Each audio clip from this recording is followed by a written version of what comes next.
Stephanie was in a car accident. It was an accident and a set of circumstances. A dog jumped out onto the road. The girl spun the steering wheel.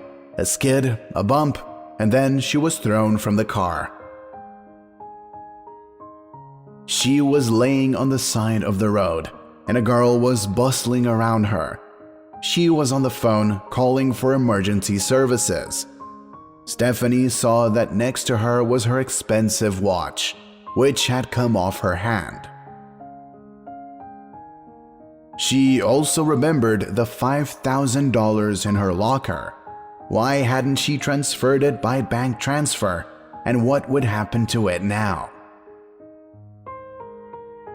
"Girl," Stephanie whispered. She crouched down beside her and bowed her face.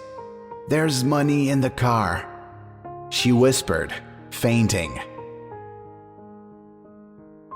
Then she woke up in a hospital room. She was treated, stitched, and bandaged where necessary, and the doctor said she would be fine. Stephanie was glad of this, and was hardly even upset that she was left without the expensive watch her father had given her and a large amount of money.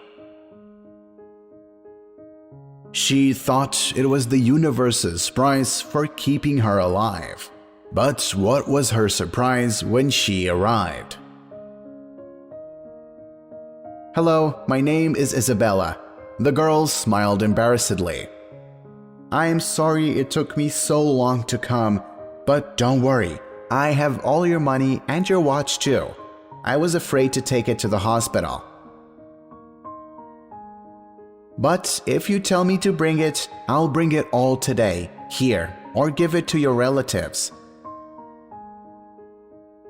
Stephanie almost cried. She said that all her relatives lived in another city, and that it was foolish to keep such a large sum in the hospital. They talked some more, and Isabella gave her address and left. Stephanie was discharged 3 weeks later.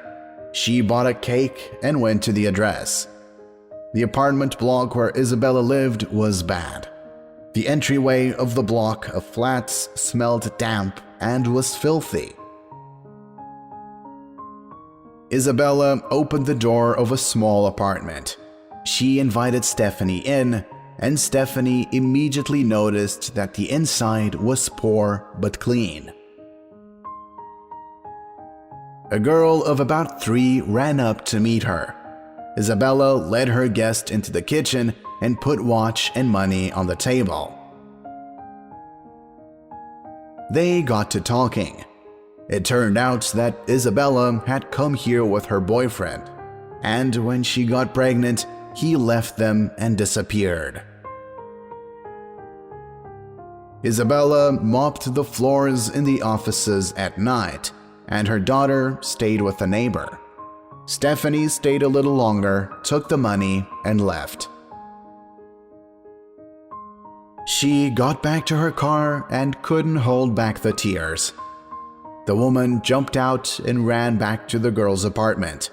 The girl looked frightened at her guest. "Here," held out the money to Isabella. "Take it. You'll study and do manicures, pedicures, and makeup. You'll get a job in a salon, and then we'll find you the right place." Isabella stretched out her trembling hands to the money, and she herself could not hold back the tears, so they cried together. 6 months went by, and things got better. Isabella finished her courses, works, and is renovating a small room for her personal beauty salon. And she tries to pay Stephanie back little by little. And which one of them is whose guardian angel, they never found out. They said that in their relationship, it is a passing title. Kindness has no expiration date. It cannot be measured. Sometimes it equals a phone call made at the right moment, and sometimes just a smile. Do good. Give it without thinking about its value.